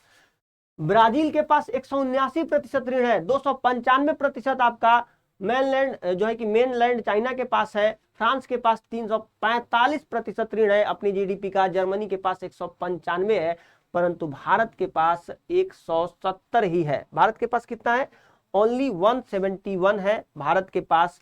जो भी हमारी जो जीडीपी है उस जीडीपी का 170% ही हमारे ऊपर ऋण है। और खास करके अगर पहले की बात करें, पहले वर्ष की, तो आप देखिए सभी में बढ़ोतरी दर्ज हुई है, लेकिन भारत की जीडीपी में यह निगेटिव यानी कि नकारात्मक रहा है। तो ये चीज आप ध्यान में रखिएगा। तो भारत ने 2008 की दूसरी तिमाही के बाद यह जो बदलाव हुए हैं उसमें नकारात्मकता दर्ज की है भारत ने ऋण में, तो ये चीज ध्यान में रखिएगा। एक और यहाँ पे ग्राफ दिखाया गया है, वित्त वर्ष 15 के बाद वित्त वर्ष 23 की पहली छमाही में निजी खपत में काफी बढ़ोतरी हुई है। यहाँ पे आप देख सकते हैं जो फाइनेंशियल ईयर है 15 है, 2015, 16, 17, 18, 19, 20, 21, 22 और 23 में आप देखिए कितनी तीव्र गति से बढ़ा है। जो है कि पहले 54 से लेके 55 के बीच में था, फिर गिरा, आप ऐसे देख सकते हैं, फिर बढ़ा, फिर गिरा, फिर बढ़ा, फिर गिरा और 2022 में भी गिरा था। और इतनी बड़ी उछाल, यानी कि आप यहाँ पर देख पाएंगे कि 55 से उठ करके डायरेक्टली 5% की उछाल यहाँ पर % ऑफ जीडीपी, यानी कि जीडीपी का लगभग इतना प्रतिशत आपका निजी खपत में वृद्धि हुई है। तो यहाँ पर यह आप वक्र देख सकते हैं, आरबीआई के द्वारा यह वक्र जारी किया गया है, यह आपका एमओसीपीआई के द्वारा जारी किया गया है एनएसओ के थ्रू। तो यहाँ पर करंट सिचुएशन इंडेक्स है जो आपका यह ब्लू वाला है, करंट सिचुएशन इंडेक्स है। देखिए पहले यह गिरता गया और फिर यह बढ़ा है। तो ये चीज आप ध्यान में रखिएगा, नवंबर 2022 का है यह। और इसके अलावा यह फ्यूचर एक्सपेक्टेशन यानी कि जो उम्मीद लगाई जा रही है कि कितना जा सकता है, तो यह लगभग 120 के आसपास यह उपभोक्ता विश्वास में सुधार हो जाएगा। तो यह भी चीज ध्यान में रखिएगा। बहुत सारे आंकड़े यहाँ पर मैं नहीं लेकर के आया हूँ क्योंकि उनकी जरूरत नहीं थी। जिन आंकड़ों को यहाँ पर दिखाया जा रहा है आप उनको ही जानते चलिए, यह आप लोगों के लिए पर्याप्त होंगे। अब देखिए यहाँ पर वित्त वर्ष 23 के लिए विभिन्न एजेंसियों के द्वारा भारत के विकास अनुमान को आप देख लीजिए, यानी कि अलग अलग, जैसे कि जो है कि आपका यह जो डेवलपमेंट बैंक है, एशियन डेवलपमेंट बैंक, मूडी, फीच, अलग अलग रेटिंग एजेंसियां हैं, world bank, RBI, SBI, IMF, OECD. तो इनके द्वारा जो अनुमान बताया गया है, तो एसएपी के द्वारा क्या बताया गया है कि भारत की जो ग्रोथ रेट रह सकती है 7.3% रह सकती है। और इसके द्वारा आईएमएफ का देख लीजिए, आईएमएफ का मानना है कि 6.8 रह सकती है, एसबीआई का मानना है 6.8, आरबीआई का मानना है 6.8। इसके अलावा जो है कि इलाहाबाद नाम आ गया, यहाँ पर जो आपका एशियन डेवलपमेंट बैंक है इसका मानना है कि भारत की ग्रोथ रेट 7% रह सकती है। एडीबी की अर्थात एशियाई विकास बैंक, आईएमएफ, अंतर्राष्ट्रीय मुद्रा कोष के द्वारा ये सारे के सारे अनुमान लगाए गए हैं। तो यह विभिन्न एजेंसियों के द्वारा जो यह अनुमान रेटिंग दी जाती है, यह दर्शाता है कि यहाँ पर निवेश की मात्रा बड़ी मात्रा में बढ़ेगी। तो ये चीज आप ध्यान में रखिएगा। आगे बात करते हैं, भारत की आर्थिक विकास दर 2023-24 में कम रहने का अनुमान लगाया गया है। लेकिन देखिए क्या होता है ना कि कम रहने का यह अनुमान लगाया गया है, परंतु फिर भी अगर मान लीजिए कि विश्व में तीव्र गति से विकसित हो रही अर्थव्यवस्थाओं की दौड़ में जो है कि भारत शामिल है, भले गति को कमी हो सकती है क्योंकि इसके अनेकानेक कारण है। भारत ने स्वास्थ्य क्षेत्र पर खर्च किया है।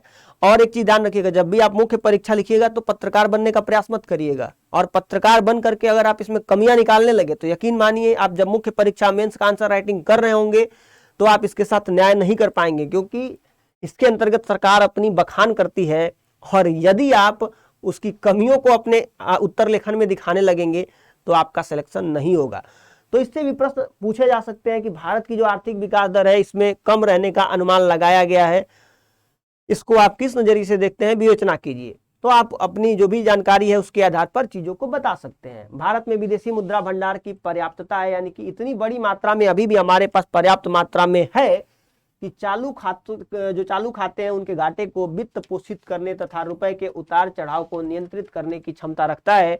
केंद्र सरकार की पूंजीगत व्यय 2022-23 के प्रारंभिक 8 महीनों में 63.4% जो है कि 63.4% बाधा है, यानी कि जो प्रारंभिक 8 महीने थे उसमें 63.4% तक की बढ़ोतरी थी, और यही व्यय जो था आपका भारतीय अर्थव्यवस्था के विकास का चालक रहा।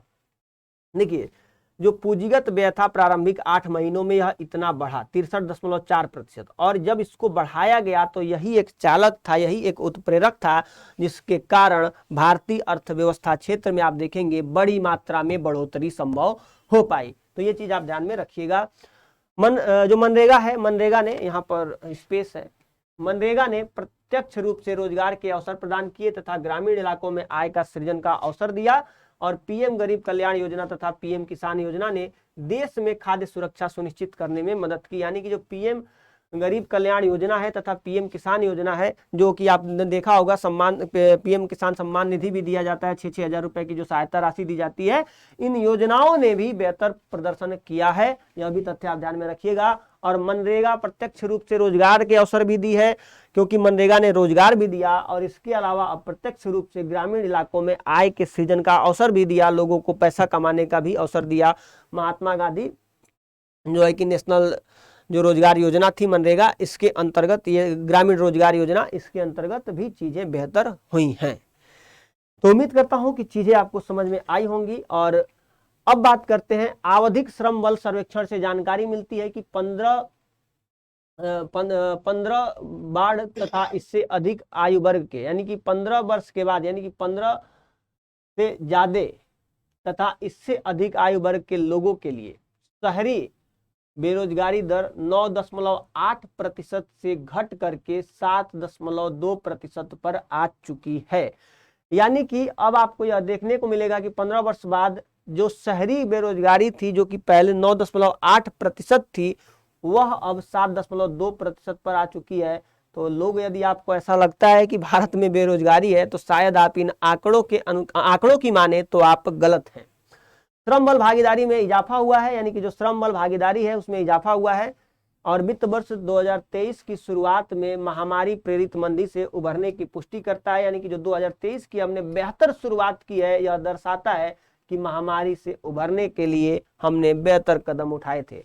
आर्थिक सर्वेक्षण के अनुसार शहरी बेरोजगारी दर पिछले 5 वर्ष के अनुसार न्यूनतम स्तर पर पहुंच गई है। यानी कि इस आर्थिक सर्वेक्षण की माने तो जो शहरी बेरोजगारी दर है वह पिछले 5 वर्ष के अपने निचले स्तर तक पहुंच चुकी है। तो यहाँ पर आपने इन स्लाइड्स को देखा। अब देखिए भारतीय अर्थव्यवस्था के समक्ष निकट भविष्य में कौन सी चुनौतियां आने वाली हैं। मैंने आपको बताया, अभी देखिए पहला चैप्टर हम लोग कर रहे हैं, और पहले चैप्टर में जो आंकड़े थे, इन आंकड़ों का आप कहाँ यूज कर सकते हैं, ध्यान रखिएगा। जैसे मान लीजिए कि अगर कोई प्रश्न पूछा जाता है, आपको वहां बताना है कि भारत की अर्थव्यवस्था की कितनी संभावना दर्ज की गई है कि कितनी वृद्धि हो सकती है, अभी तक कितनी वृद्धि इस वर्ष रही। तो ये सारे प्रश्न ऐसे बन सकते हैं, प्रारंभिक परीक्षा में भी बन सकते हैं, मुख्य परीक्षा में भी बन सकते हैं। अब देखिए भारतीय अर्थव्यवस्था के समक्ष निकट भविष्य में आने वाली चुनौतियों की बात करें तो मुद्रास्फीति एक बहुत बड़ी चुनौती आने वाली है। ध्यान रखिएगा, मुद्रास्फीति, महंगाई बढ़ने वाली है और महंगाई को रोकने के लिए सरकार जो है कि प्रयास कर रही है। ब्याज दरों को बढ़ाया जा रहा है ताकि लोगों के पास कम पैसा रहे। कैसे इसको समझना है तो समझिएगा, जब आप बाजार में जाते हैं और यदि मान लीजिए कि हलवाई आपसे कहता है कि सर 1000 रुपये काजू कतली है और आपके जेब में 10,000 रुपये हैं, तो यकीन मानिए यदि आप बहुत गरीब भी हैं तो भी आप कहेंगे कि कोई बात नहीं शर्मा जी, आप 1200 रुपये ले लीजिए और बढ़िया वाला काजू कतली हमको दीजिएगा। और मान लीजिए कि आपके जेब में मात्र 500 रुपये हैं, मात्र आपके जेब में 500 रुपये हैं, और जब आप शर्मा जी की दुकान पे या मान लीजिए जो भी हलवाई हो उनकी दुकान पे आप जाते हैं और कहते हैं कि मुझे जो है कि 1 किलो बर्फी चाहिए, कितने रुपए किलो है, और आपके जेब में मात्र 500 रुपये है। उन्होंने बताया कि देखिए इसको लेंगे तो 500 रुपये किलो है, इसको लेंगे तो 600 रुपये किलो है। अब आपके जेब में ऑलरेडी 500 रुपये है, आप चाहे जितने बड़े अमीर क्यों ना हो, आप कहेंगे कि शर्मा जी कुछ छोड़ देंगे का इसमें। अर्थात जब पैसे की जो गर्मी होती है ना, पैसे में बहुत ज़्यादा गर्मी होती है। और सबसे बड़ी बात यह कि पैसे को रोकना बहुत ही मुश्किल कार्य होता है। बहुत कम ऐसे लोग होते हैं जो कि पैसे को रोक पाते हैं। लक्ष्मी बहुत चंचल होती है, लक्ष्मी जो होती है बहुत चंचल होती है, कहीं भी टिक करके नहीं रहती है। मान लीजिए कि यदि आज आपके पास पैसा है तो वह जरूरी नहीं कि आने वाले अनवरत समय तक पैसा बना रहेगा, उसको संभाल पाना बहुत बड़ी बात होती है।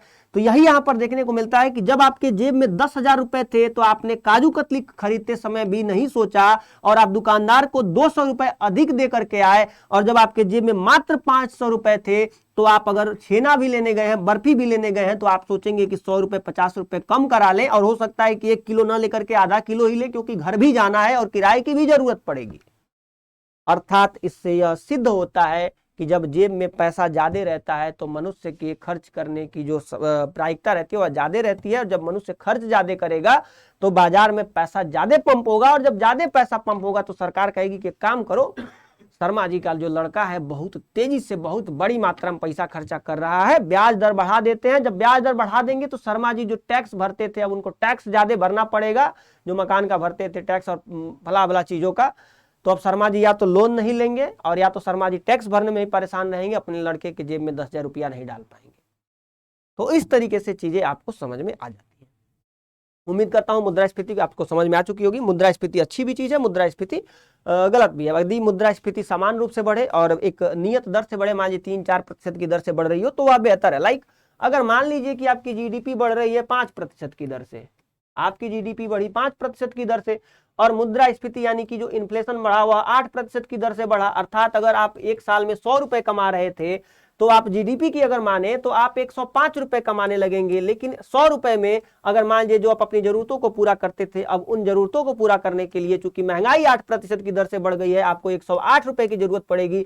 और इस 108 रुपए की जरूरत के लिए आप 3 रुपए कर्ज लेंगे और आप कर्ज में डूबते चले जाएंगे। उम्मीद करता हूं कि चीजें समझ में आ गई होंगी। अगर ज्यादा तेज लग रहा है तो वीडियो को थोड़ा सा स्लो करके भी आप देख सकते हैं, और आशा करता हूं कि यह भी आपको समझ में आ चुका होगा।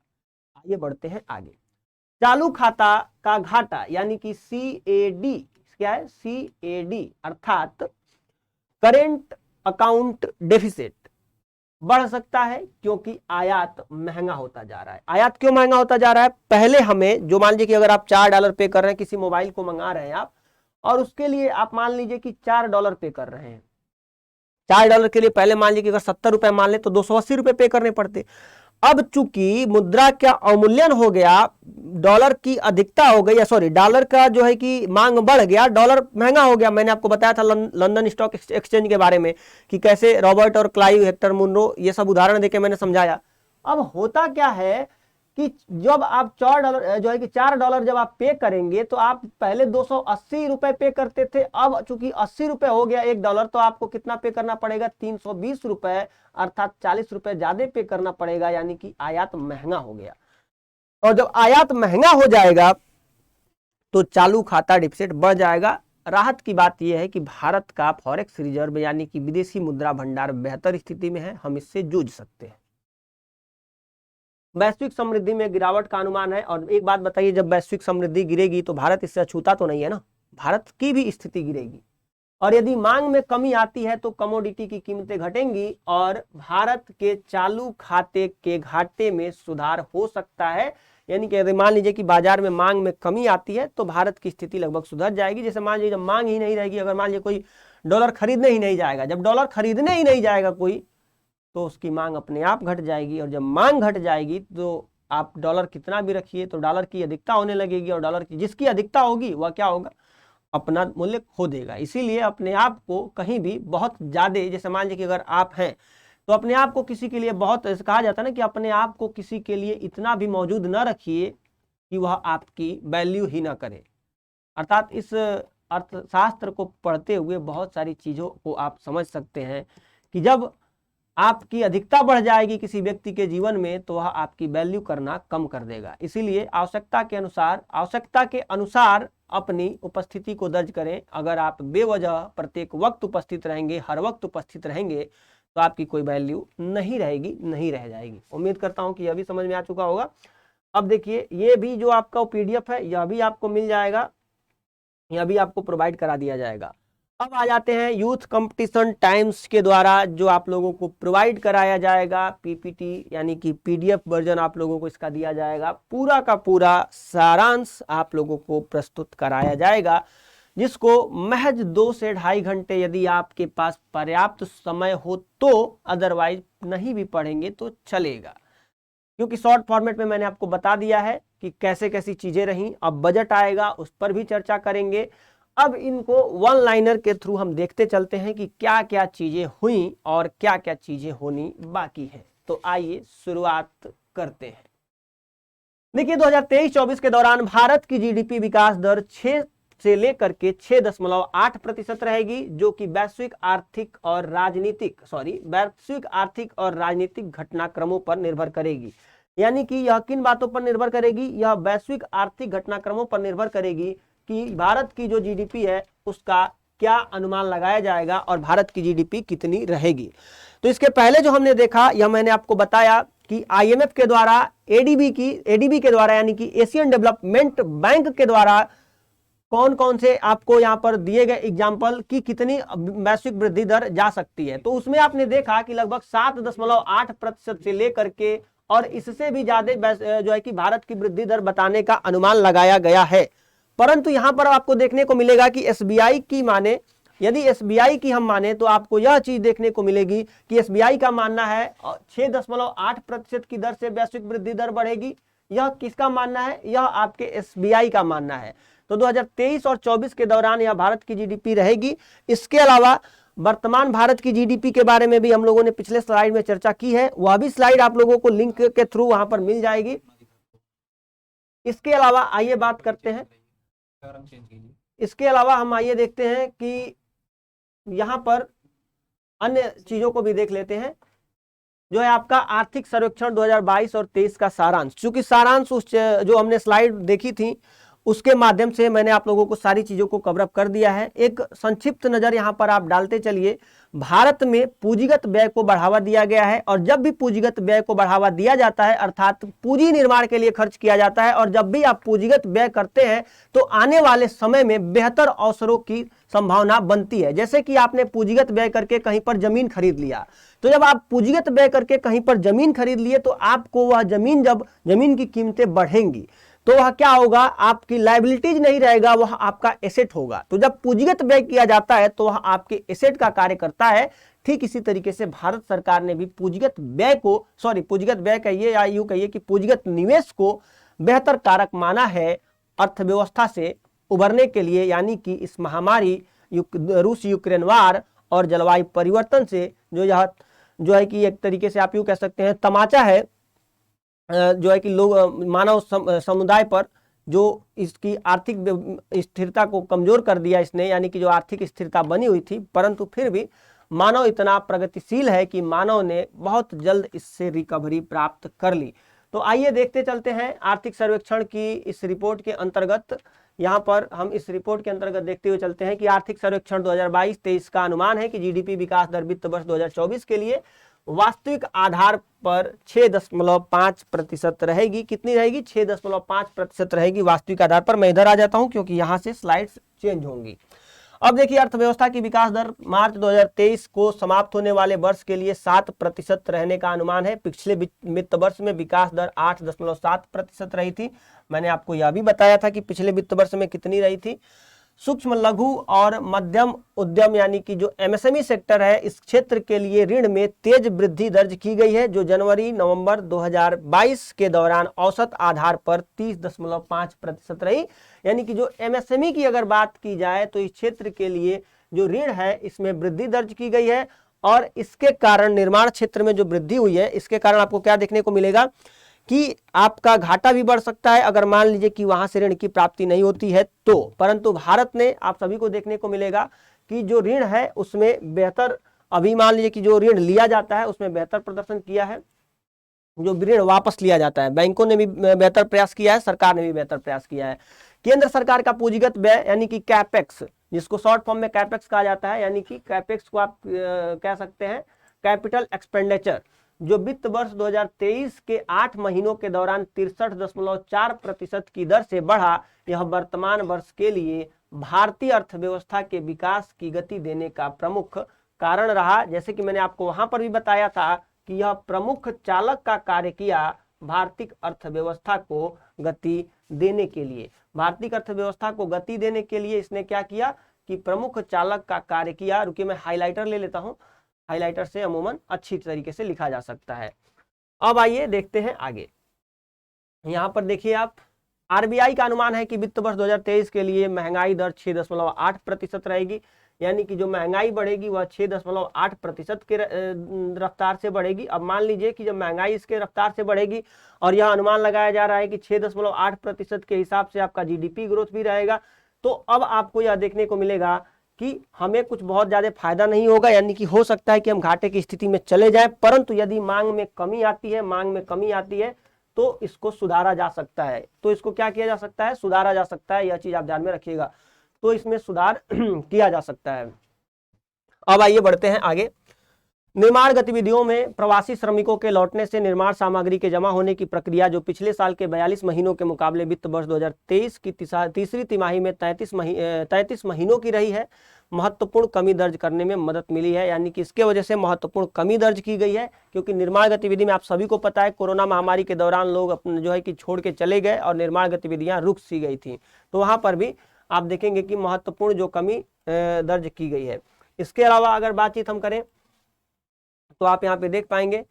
इसके अलावा ये देख लेते हैं, वित्त वर्ष 2022 में निर्यात में तेजी दर्ज की गई। वित्त वर्ष 2023 की पहली छमाही में उत्पादन प्रक्रिया में तेज वृद्धि दर्ज की गई थी। यानी कि जो पहला, अगर हम छमाही की बात करते हैं, देखिए यहाँ पर क्या बात की गई है, 2023 की पहली छमाही में, यानी कि जनवरी से लेकर के, कब से, जनवरी से लेकर के अगर जून की हम बात करें, जून तक की, तो आपको देखने को मिलेगा कि वहां पर बेहतर ग्रोथ रेट देखने को मिली। ओमिक्रॉन और अन्य वायरस की वजह मतलब होते हुए भी यहाँ पर ग्रोथ रेट जो रही वह बेहतर रही। वित्त वर्ष 2023 की दूसरी तिमाही में निजी खपत जीडीपी के प्रतिशत के रूप में 58.4% रहा, और 2013-14 के बाद सभी वर्षों के दूसरी तिमाहियों के मुकाबले सबसे ज्यादा, जिसे संपर्क आधारित सेवा जैसे व्यापार, होटल और परिवहन की मजबूती से समर्थन मिला है। यानी कि जो सेवा क्षेत्र है, इस सेवा क्षेत्र से इसको बड़ी मात्रा में समर्थन प्राप्त हुआ है और सेवा क्षेत्र ने संभाले रखा है। विश्व व्यापार संगठन यानी कि WTO का अनुमान है कि वैश्विक व्यापार में वृद्धि 2022 के 3.5% के मुकाबले 2023 में 1% के निम्न स्तर पर रहेगी, और सर्वेक्षण ने इस तथ्य को रेखांकित किया है। यानी कि यहां से भी आपका प्रश्न बन सकता है, ध्यान रखिएगा। देखिए पढ़ते चलना जरूरी नहीं है। मैंने जो पिछली स्लाइड्स थी, जो बनाया गया था, जो कि मैंने खुद बनाया था, आप लोगों के लिए डिजाइन किया था, उसको भी समझाया है।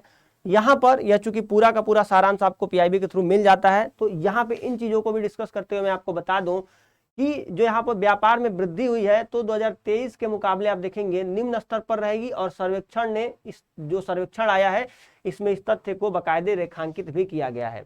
2023-24 के दौरान भारत की जीडीपी विकास दर 6 से लेकर के 6.8% रहेगी, जो कि आर्थिक और राजनीतिक घटनाक्रमों पर निर्भर करती है। अगर मान लीजिए कि आर्थिक व राजनीतिक घटनाक्रम बदलते हैं तो शायद इसमें कमी और इसके अलावा बढ़ोतरी भी देखने को मिल सकती है। अब आइए बढ़ते हैं आगे। विकास अनुमान का आशावादी पक्ष विभिन्न सकारात्मक तथ्यों पर आधारित है, जैसे निजी खपत में मजबूती, यानी कि जो निजी खपत है उसमें मजबूती देखने को मिलेगी, जिसमें उत्पादन गतिविधियों को बढ़ावा दिया गया है। पूंजीगत व्यय की उच्च दर, यानी कि जो पूंजीगत व्यय है उसमें बढ़ोतरी हुई है, लगभग आपने देखा 64.समथिंग%।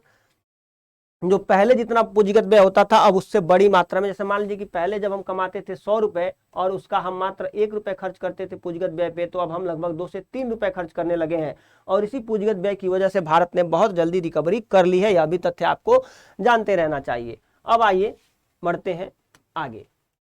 आगे आप देख सकते हैं यहाँ पर कि केंद्रीय वित्त एवं कारपोरेट कार्य मंत्री श्रीमती निर्मला सीतारमण ने आज 31 जनवरी, आज अर्थात कल की मतलब जो जारी किया गया, या पीआईबी की मतलब पूरी की पूरी स्लाइड्स है, 2023 को संसद में आर्थिक समीक्षा 2022-23 पेश किया। और इनका अनुमान है कि जीडीपी विकास दर विश्व जो है कि वित्त वर्ष 2024 के लिए वास्तविक आधार पर 6.5% रहेगी।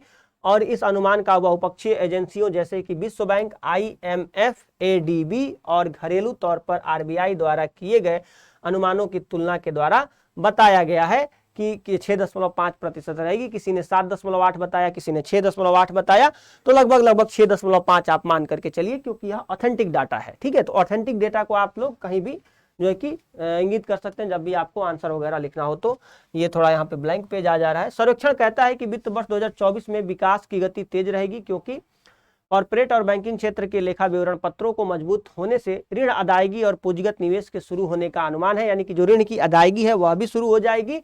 और आर्थिक विकास को लोक डिजिटल प्लेटफॉर्म के विस्तार तथा ऐतिहासिक उपायों जैसे पीएम गति शक्ति जो योजना थी, पीएम गति शक्ति योजना इसलिए लाई गई थी ताकि अगर कोई भी कार्य एक साथ हो रहा है तो उसको एक ही साथ कर दिया जाए। ऐसा नहीं है कि पहले सड़क बना दी जाए, जैसे आप देखते हैं आप लोगों के आसपास भी होता होगा कि पहले सड़क का निर्माण कर दिया गया, फिर नाला लगाने के लिए यानी कि सीवर लगाने के लिए फिर उस सड़क को तोड़ा जा रहा है। तो ऐसी गतिविधियां न हो, इस पर भी विशेष ध्यान दिया जाता है। अब इसके अलावा बात करें कि जो है कि राष्ट्रीय लॉजिस्टिक नीति और उत्पादन से जुड़ी प्रोत्साहन योजनाओं के माध्यम से समर्थन मिलेगा, जो निर्माण उत्पादन को बढ़ावा देंगे, यानी कि निर्माण की गति जो होगी तेज होगी। अब इसके अलावा आइए देखते हैं आगे। सर्वेक्षण कहता है कि वास्तविक स्तर पर मार्च 2031 को समाप्त होने वाले वर्ष के लिए अर्थव्यवस्था 7% की दर से वृद्धि होगी। पिछले वित्तीय वर्ष के दौरान विकास दर 8.7% रही थी। तो यह भी आंकड़ा याद रखने योग्य है कि पिछले वित्तीय वर्ष में कितनी वृद्धि दर रही।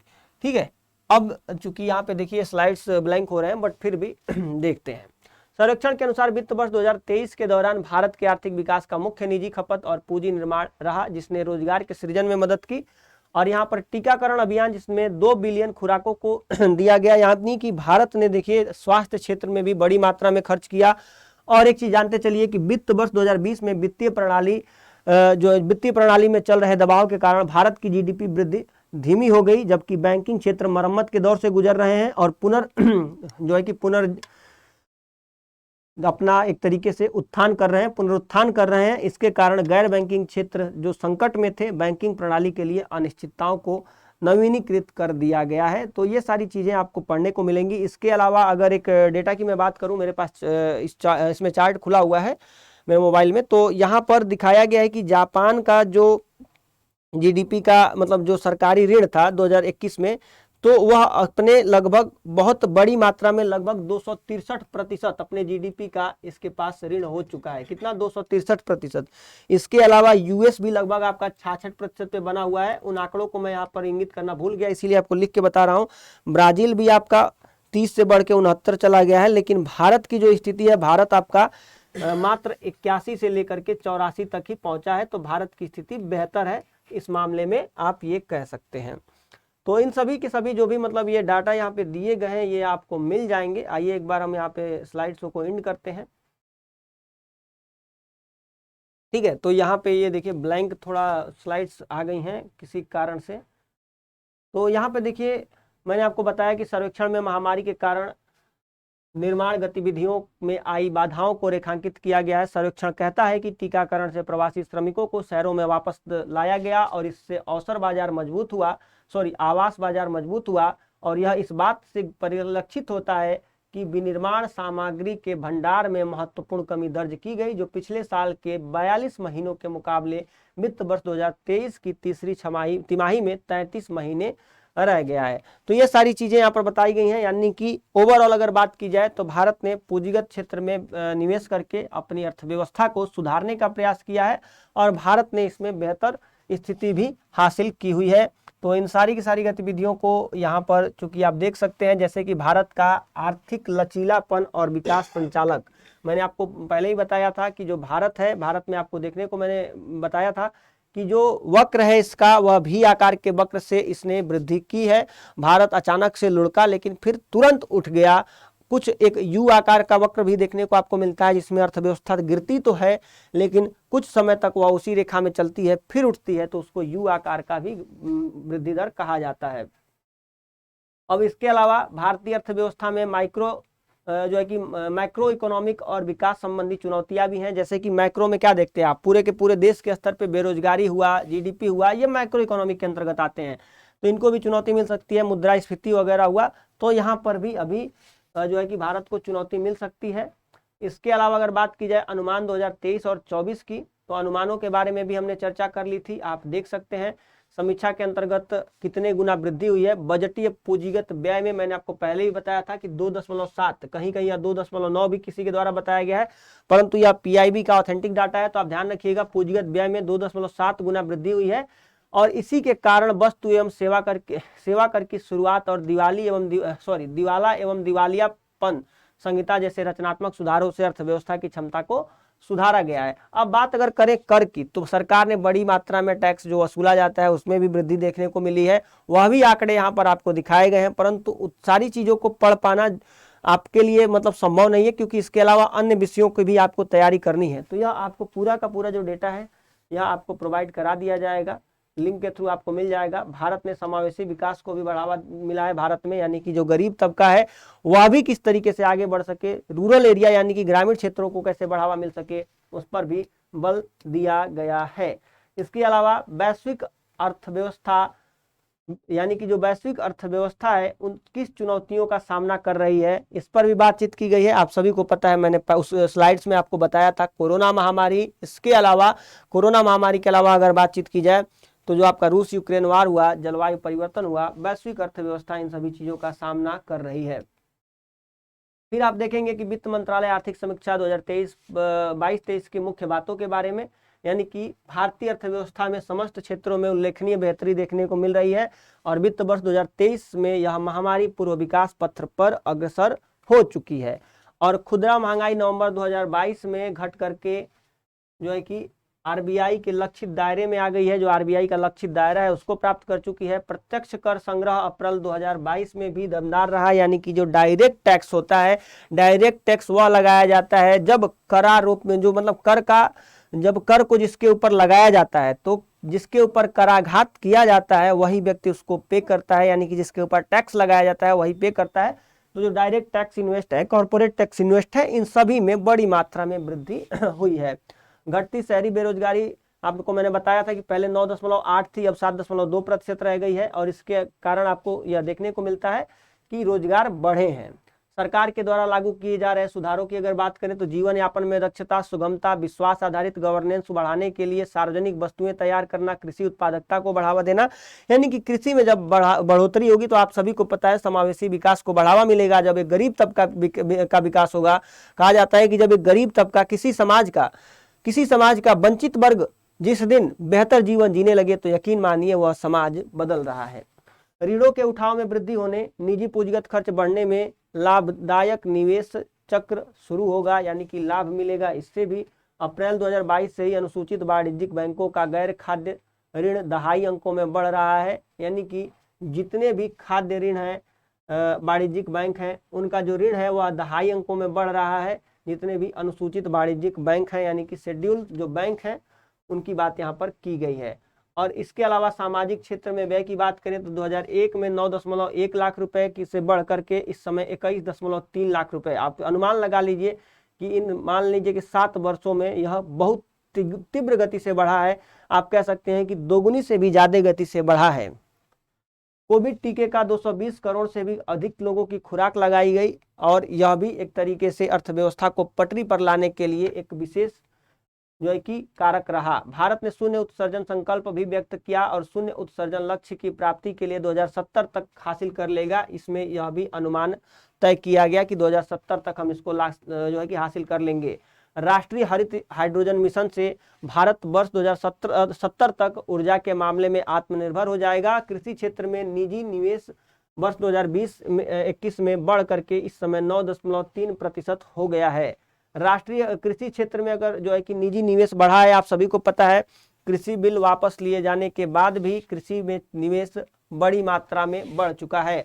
पीएम किसान के अप्रैल, अगर देखिए राष्ट्रीय खाद्य सुरक्षा अधिनियम की बात करें तो 81.4 करोड़ लाभार्थियों को 1 साल तक मुफ्त अनाज मिलेगा। पीएम किसान के अप्रैल जुलाई 2022 भुगतान चक्र ने इस योजना में लगभग 11.3 करोड़ किसानों को कवर किया। भारतीय अंतर्राष्ट्रीय मिलेट वर्ष की अगर बात करें तो पहल के जरिए मिलेट्स को बढ़ावा दिए जाने में यह सबसे आगे रहा। वित्त वर्ष 2022 में पीएलआई योजनाओं के निर्धारित लक्ष्य 106% है। और इसके अलावा यही सारी चीजें आप लोगों को यहाँ पर जिन लक्ष्यों को, जिन आंकड़ों को दिखाया गया है कि वर्ष 2019 एवं 2020 के बीच में जो 2022 के बीच में जो यूप रहा, आर्थिक हालत 2022-23 में जो पूर्ण रिकवरी हुई, जिसको पूर्ण सुधार के नाम से पहले अध्याय में आर्थिक सर्वेक्षण के दर्शाया गया है। भारत की जीडीपी में जो ग्रोथ हुई, वित्त वर्ष 2015 से लेकर के अब तक प्रथम छमाही में जो निजी खपत रही, और केंद्र सरकार की पूंजीगत व्यय, यानी कि जो पूंजीगत व्यय बार बार आ रहा है, पूंजीगत व्यय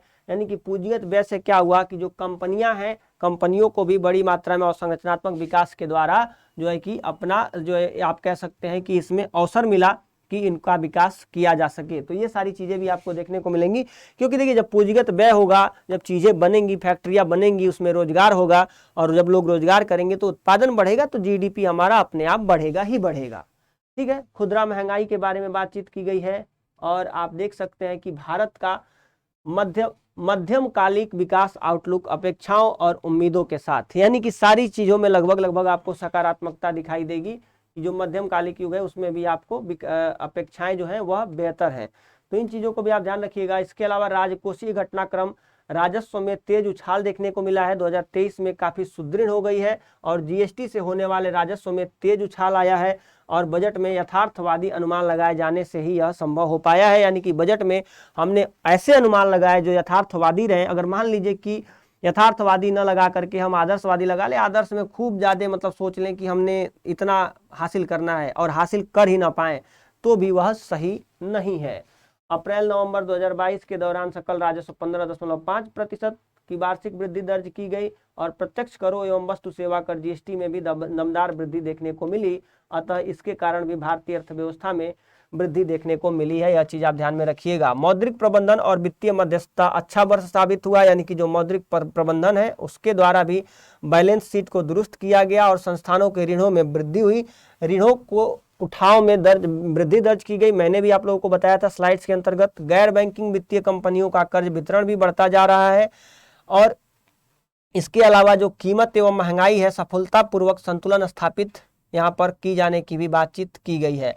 प्रमुख कच्चे माल पर आयात शुल्क 14 अप्रैल जो आयात शुल्क था उसको घटा करके शून्य कर दिया गया है, जबकि लोहे, अयस्क एवं सांद्र के निर्यात कर देय कर 30% से बढ़ के 50% हो गए हैं। तो ये सारी चीजें भी आप ध्यान रखिएगा, प्रश्न पूछे जा सकते हैं। सामाजिक अवसंरचना और रोजगार विशेष पर जोर दिया गया है, यानी कि इंफ्रास्ट्रक्चर पर विशेष जोर दिया गया है। मैंने आपको पहले ही बताया कि पूंजीगत व्यय को बढ़ाया गया है, और जब कैपेक्स अर्थात कैपिटल एक्सपेंडिचर बढ़ता है तो इससे अवसंरचनात्मक विकास होते हैं, और अवसंरचनात्मक विकास जब होते हैं तो आपको देखने को मिलेगा कि अवसंरचनात्मक विकास के फलस्वरूप यहाँ पर रोजगार के अवसर बढ़ेंगे, और रोजगार बढ़ेगा और अर्थव्यवस्था बेहतर होती चली जाती है। जलवायु परिवर्तन व पर्यावरण भावी चुनौतियों का सामना करने के लिए तैयार करना, यानी कि भारत ने 2070 तक यह शून्य उत्सर्जन हासिल करने के लक्ष्य को प्राप्त करने के संकल्प लिया हुआ है, और 2030 तक से पहले जो है कि भारत ने गैर जीवाश्म ईंधनों से 40% अपनी बिजली का उत्पादन करेगा, यानी कि जो गैर जीवाश्म ईंधन है उनसे 40% बिजली का उत्पादन कर लेगा। साथ ही साथ आप देखेंगे कि 29% की कमी आएगी उत्सर्जन दर में 2029 से लेकर के 30 में। भारत अपनी जीडीपी का उत्सर्जन तीव्रता को 2005 के स्तर की तुलना में 45% तक की कमी लाने का वादा किया है। यानी कि इस आर्थिक सर्वेक्षण के अंतर्गत यह दिखाया गया है। राष्ट्रीय हरित हाइड्रोजन मिशन में भारत वर्ष 2047 तक ऊर्जा के मामले में आत्मनिर्भर हो जाएगा। तो यह कुछ विशेष आंकड़े हैं जिनको आप ध्यान देते चलिए। पूरी की पूरी पीडीएफ आपको मिल जाएगी। कृषि एवं खाद्य प्रबंधन पर भी विशेष बल दिया गया है और इसके अलावा उद्योग निरंतर भरपाई पर भी विशेष बल दिया गया है। तो इन सारी चीज़ों को आप देखते चलिएगा। और यही सारी चीज़ें हैं कि बाहरी क्षेत्र जो हैं, जैसे कि अप्रैल दिसंबर के दौरान व्यापार निर्यात 332.8 बिलियन डॉलर रहा, यानी कि जो हमारा व्यापार का निर्यात रहा 332 अरब डॉलर के आसपास रहा। तो यह भी चीज़ ध्यान रखिएगा। भारत ने अपने बाजार को विभिन्न वर्गों में विविधीकृत किया। ब्राजील, दक्षिण अफ्रीका, सऊदी अरब के लिए अपने निर्यात में बढ़ोतरी की, यानी कि भारत में यहाँ से माल ज़्यादा जाने लगा है। और जब भारत निर्यात करेगा तो इसका फॉरेक्स बढ़ेगा, और फॉरेक्स बढ़ेगा तो भारत अपने आप को स्टेबल कर पाएगा, क्योंकि भारत पहले से ही स्टेबल अपने आप को कर चुका है।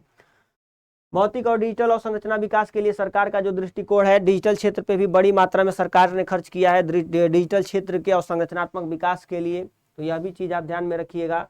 राष्ट्रीय अवसंरचना पाइपलाइन को तेज किया गया है ताकि 151 जो परियोजनाएं चल रही हैं तो उनके लिए 141.4 लाख करोड़ रुपए की 89,151 परियोजनाएं कार्यान्वयन के विभिन्न चरणों में है। 5 लाख करोड़ रुपए की 1109 परियोजनाएं पूरी की गई हैं।